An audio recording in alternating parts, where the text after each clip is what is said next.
Welcome to Well Delivered by FlowSpace, the podcast unpacking real insight for building and scaling modern supply chains. Today, we're joined by a DTC leader to discuss innovation, launching new ventures, and the future of the CPG industry. Welcome to the Well Delivered podcast. My name is Ben Ichis. I'm the co-founder and CEO of FlowSpace, a fulfillment platform that helps brands scale their fulfillment and operations. Joining us on the call, I have the privilege of introducing David VanHimbergen. David has a tremendous amount of experience working at large CPG companies such as Procter & Gamble. He's the co-founder of Tide Spin, which is a corporate venture inside of Procter & Gamble. Also the CEO and president of Real Paper, and is now leading innovation and direct-to-consumer at Glanbia Performance Nutrition. So, David, welcome to the call. Thanks for joining us. Thanks, Ben. It's a pleasure to be here. Awesome. Well, David, I wanted to ask you, how did you find your way into Procter & Gamble? And then specifically, you kind of have this niche of working in these corporate venture parts of the business. So would love to hear about your journey and how you got into that. I'd say starting off in P&G, coming out of college as a management information systems major, had probably more of an interest in business. So P&G really appealed to me in that, like, okay, I can go there, get a strong foundation, work with a company that's known for developing leaders. My initial assignment, I was supporting a financial reporting application for corporate finance. And so I just slowly edged closer and closer to the business and saying, okay, can I work closer to marketing? And then as I get closer, is that the right fit for me? And do I have advocacy to move over? And so, over sequential assignment opportunities, eventually made the jump into brand marketing or brand management and marketing. And, over time, opportunities come up. I'm working on Crest and Oral-B, like a big powerhouse brand in their North American business. I wanted to go work on the retail accounts to understand what it's like to sell to a retailer, what's valuable to them. So then I go work on the Target team. And then after that opportunity, they're like, okay, great, coming back to Cincinnati. You've got this hole in your resume where you haven't really led innovation, so go do that work. And I was like, okay, well, that's new and different.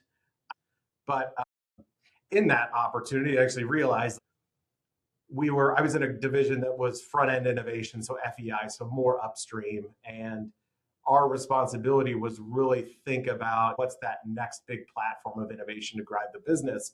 But because we were so upstream, we also had, I think, less direct immediate accountability. And so they're like, hey, let's operate more entrepreneurially. Let's think about different business models.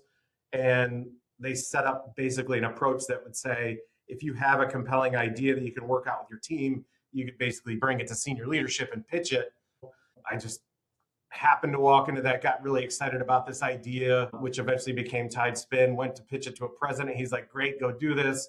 I ended up running that business for 2 years. And I just ended up then falling in love with that aspect of like running an early stage business. And so like that just kind of kicked off a career of like, I want to stay in this early stage world, and, eventually led to where I am today. That's very cool. And tell me more about Tide Spin. What was it? Because it seems like a bit of a departure from what Procter & Gamble's known for, right? It was like laundromats and laundry services as well, but I would love to learn more about it.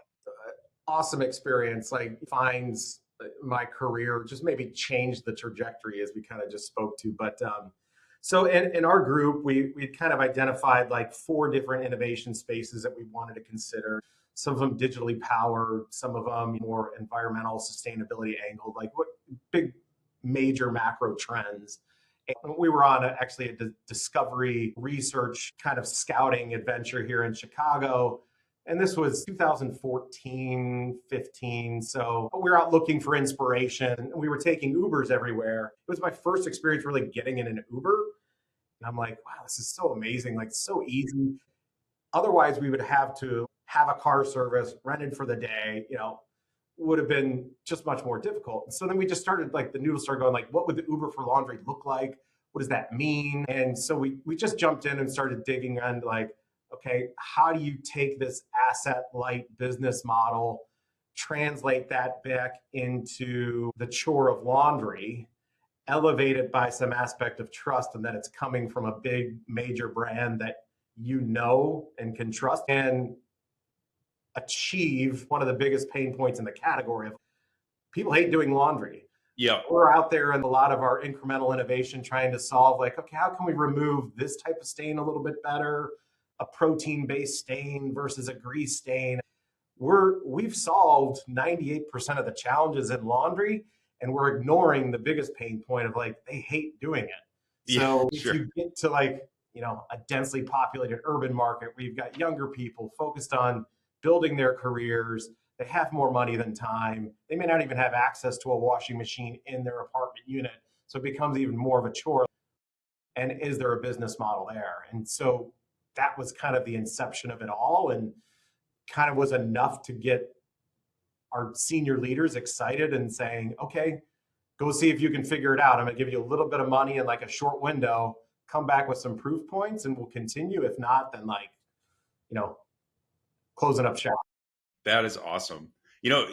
Interestingly, Uber was an inspiration to me starting this company. And I had a slightly different experience where when Uber came out, it was just the app was just so easy to use. And then I would go into work and be using these like legacy supply chain systems. And just to generate a report, it would take me like 30 minutes just to figure out how to do it. And the whole core to why we started was, could we make some of the supply chain and fulfillment software as easy to use as a consumer app that you'd use in your personal life? So I think that company was just so inspirational to a lot of people. Yeah. That's super cool. So you're running Tidespin, which is essentially a startup in like a massive company. And then it sounds like you kind of went more early stage along your career. So what are some of the things that you carried with you from that brand management experience at Procter and applying it to these early stage ideas? Like, it's a different animal that you're working on, but how did you do that? Yeah, I think first and foremost, what I learned at P&G, in which they talk about a lot, is just the obsession with the consumer. Like, the consumer is boss mantra, like keeping them at front and center. And everything that you do, every decision you make, you should put through that lens. You're there to serve their needs. And when you fall off track of that, like, the business model starts to unravel. Through the different iterations of my career, even now where I am today at Glanbia, it's like maintaining that mindset of, if you can't serve the consumer and address one of their needs, you're not going to find a compelling business model or proposition that can ultimately generate profit and create value for companies and sustain a business and support a team. The other thing is maybe unique to my experience is I was always interested in getting a variety, exposure to a variety of things. So where I started as an analyst and maybe got very deep into marketing analytics and Nielsen and retail data and how that worked, like having that visibility and the analytical mindset to like read the data to understand what's going on in the market, how does that reflect behavior, what's starting to emerge, and then using that to shape your strategy. I think that's always been a pretty important skill that I've carried with me. So having that strategic mindset, being very intentional about and choiceful about what you're deciding to do, how you will do it better than anyone else, but then being very rooted in the data to help inform and justify that reason. I'd say that's like another big piece that I carried forward with me. That's super cool. And at an early stage company specifically, I know, at Procter, you have all these resources and maybe focus groups and things like that.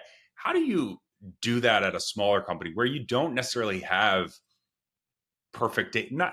No data is perfect, but you don't have all of those resources. How are you kind of like keeping data in mind, but also trusting your instincts? So I think that's the challenge. And I think even as you talk to folks that have left P&G, or even people that have hired people after they leave P&G, they're like, hey, that's a watch out. Because when you're in a large company like Procter and Gamble that just has access to a lot of resources, great talent, you're able to fall back on that.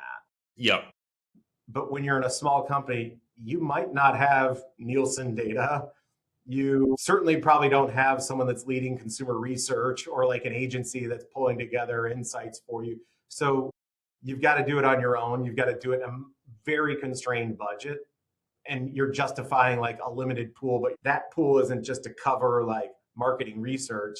That pool of money is also maybe going to pay someone's salary or bonus, or getting product, imported into the country so that you can fulfill the next order and keep Yep. inventory at the market. So it's like, it's very scarce and competitive.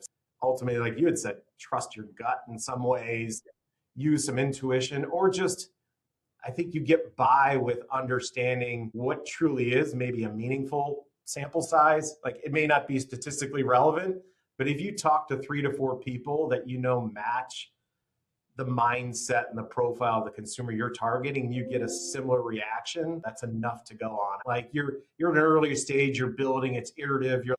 I'm not trying to get this thing into 20,000 retail doors on the same day. I'm trying to serve this next 50 customers in a better way to justify that, like, there's a reason for me to keep advancing.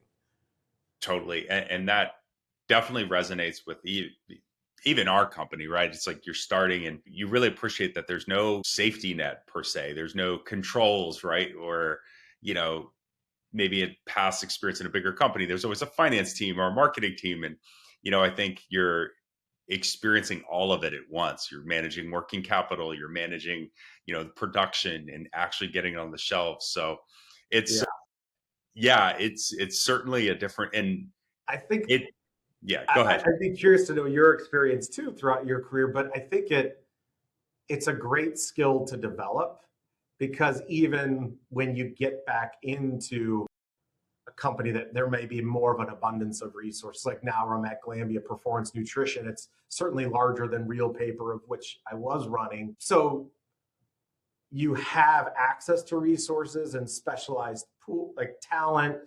Like, do I need that? Can I operate with greater constraints? Would that unlock more creativity if I did such? And it kind of challenges you a little bit. So I don't know, I'm even curious throughout your journey, how you've appreciated those different challenges and maybe how it's allowed you to be more holistic in your thinking. Yeah, I prior to working at the Honest Company and then starting FlowSpace, I worked at a larger company, a couple thousand people, and it was an older company, and every process was very dialed in. So you were looking for 1-2% improvements, right? And that was massive because the scale was so big. And I had a business school professor, and he said, look, if you want to start a company, the most common starting place for that is working at a company with 100 or fewer people. And at the time, that didn't make sense to me. I was like, okay, then why is this the magic number? And then when I joined the Honest Company, I think the main difference is you get to experience a little bit of everything. So while your role is one thing on paper, you might have a title that you had at your previous life, your responsibilities are very broad. And you're exposed to systems not working together, right? No systems.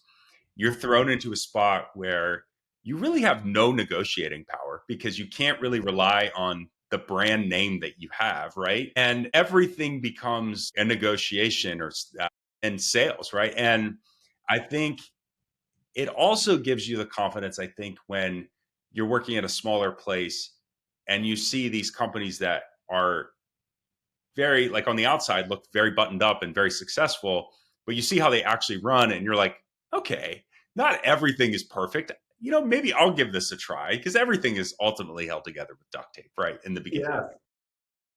So I think it mirrors your experience too, with seeing that, where what the best looks like from, Procter and some of these other companies, but you also know it's a journey to get there. Like, I'm sure Procter today looks a lot different than it did when it started or even 50 years ago. Yeah. And even that observation of, like, your perception of the best is never perfect. Every organization has its challenges and issues and gaps. And so you're just like, we're trying to resolve the most immediate urgent gap, but like, we can't solve it all in an early company, but hey, we're going to tackle this issue now. So we've got to flex and be able to move into that, take it on, and then be able to flex to a different opportunity the next day. And the speed at which these iterations of decisions are making, I think that's really exciting. So I don't know, it's difficult to give career advice, but I would say, like, if you can have that big company experience and the small company experience, I think that's ultimately the best, because you kind of know what you're building towards. Yeah.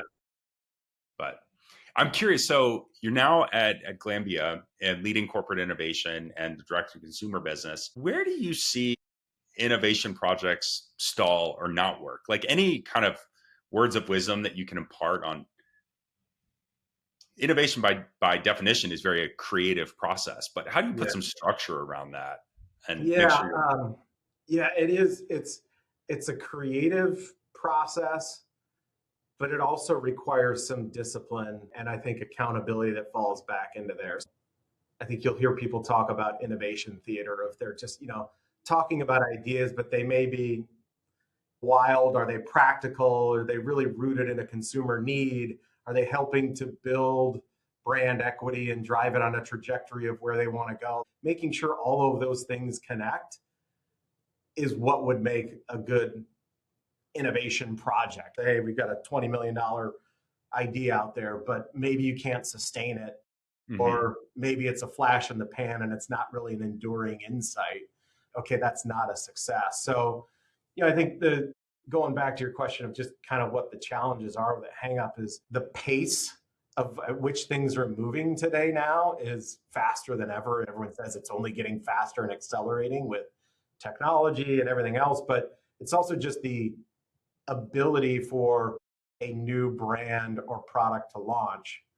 So, 20 years ago when I was working at P&G, there were higher barriers to entry. Like for you to really be successful, you had to have some scaled manufacturing. There wasn't really the network of co-mans that there is today, or like the willingness to work with you and to really like innovate and create new products well. Distribution was largely through bricks and mortar, which was controlled and gated by large retailers that had buyers that were heavily influenced by the big players. So hard to do. Advertising, like, okay, how do you really get scaled advertising buys through radio and TV or print magazines? Like most people were working through media buying agencies. So like there wasn't the social media, et cetera. All of those things that have transformed the industry now is like, I can spin up a Shopify site. I can find a co-man to produce a product, or I can find a manufacturer overseas and import it now through like logistics partners that are willing to work in this ecosystem. I can advertise and reach consumers to tell them about it through social media or other entrepreneurial friendly platforms. And I can find a way to deliver goods to consumers. So all of those things have enabled more companies to enter, let alone venture capital world that's funding ideas and there is excitement for it. There's more competition now than ever. It's moving at a faster pace. So the challenge when you're in a big company is, okay, what am I chasing or following versus what am I sticking to because I have confidence and conviction in what I've established as my priorities. You hear noise, you see some things and you end up chasing that, but then you're losing sight of what is my core strategy? Who is the consumer I'm trying to serve with my brand? What are their needs and how do I continue to compound, serve more of their needs more holistically in a better way than anyone else can?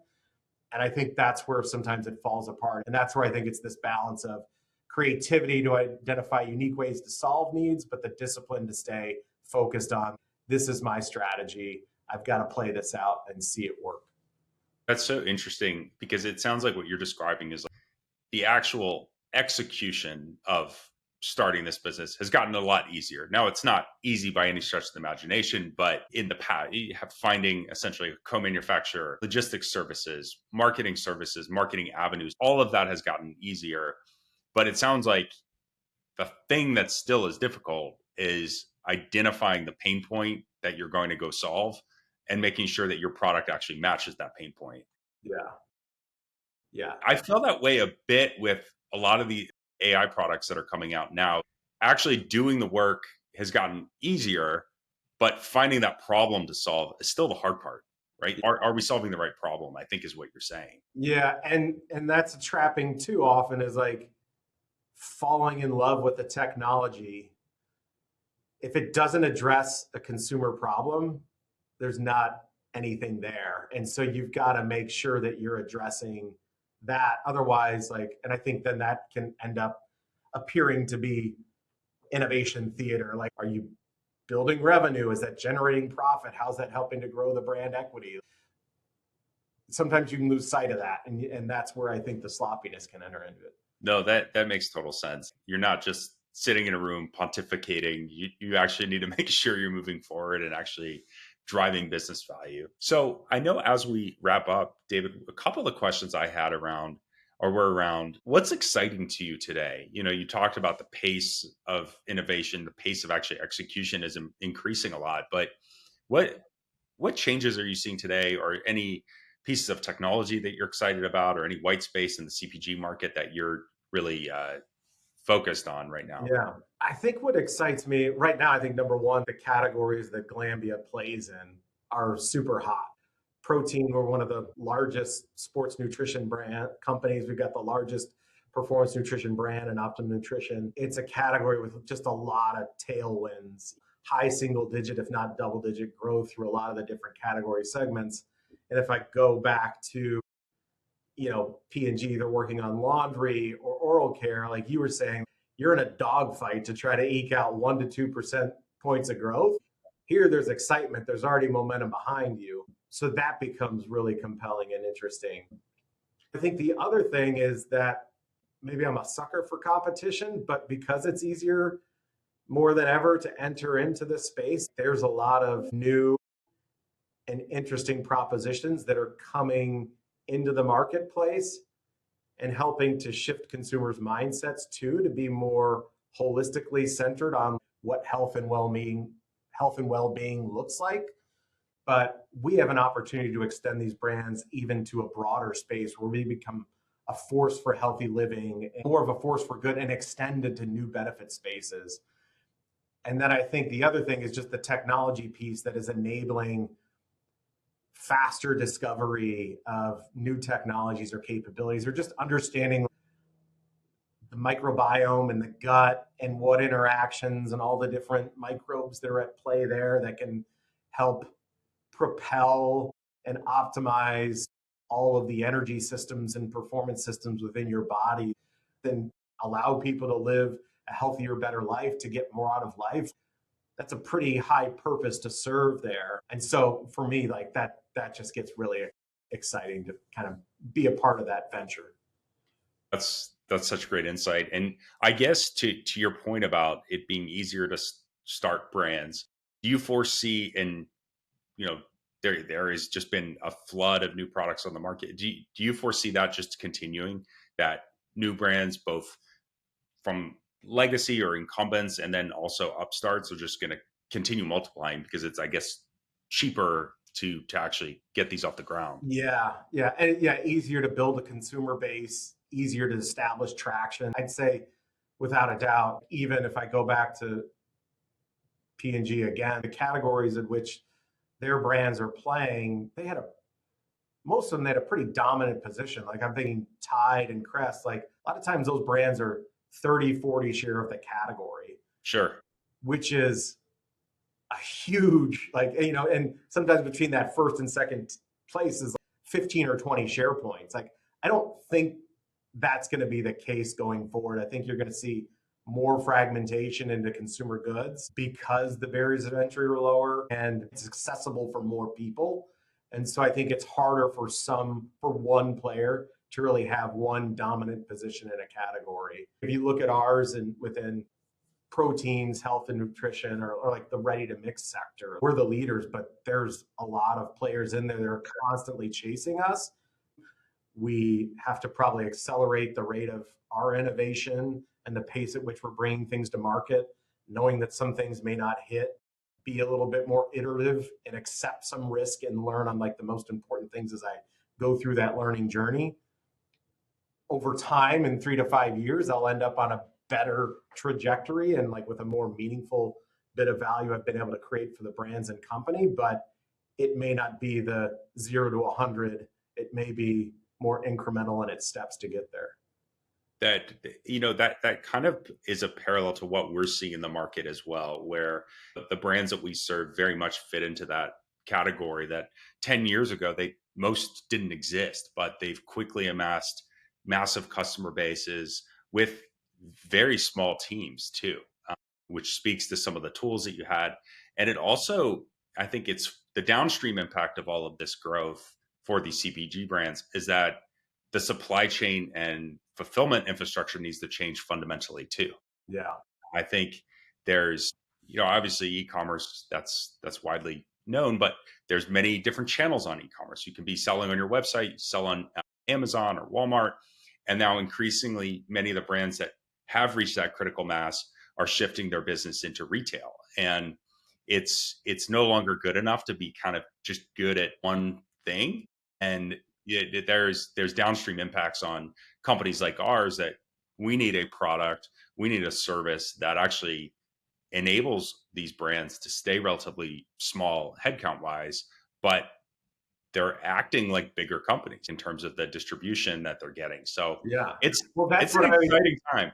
Yeah. I mean, a shameless plug for you and your team at FlowSpace when I was at Real though, but that's what I always appreciated is we had a extremely small team, 8 full-time employees running a relatively large size business, one of the fastest growing brands in Target, certainly the largest sustainable selling direct to consumer. We didn't have the capability to really understand that, but for us being able to plug into your network, create like fulfillment centers throughout the country so that we could make sure any e-commerce order we could fulfill within 2 days, because that level of service is critical now that Amazon had established that. And by the way, now they're trying to establish like next day service. So Sure. like the threshold is just rising and rising from that. So companies like yours help enable like an ecosystem that drives innovation and keeps things moving forward and allows people to kind of build up and play as a small player, operate as a omni-channel powerhouse still. Well, thank you for saying that. I promise the listeners I did not pay David to say that, but thank you. I think, David, I don't think we can end on a higher note than that. So I think we should adjourn, but thank you for your time. It was great speaking to you, and I really appreciate you sharing your insights here. Yeah, it's good catching up, Ben. Thanks. All right. See you, David. Thanks for listening to Well Delivered and the operators who keep fulfillment moving. Follow for more episodes like this, and we'll be back next time.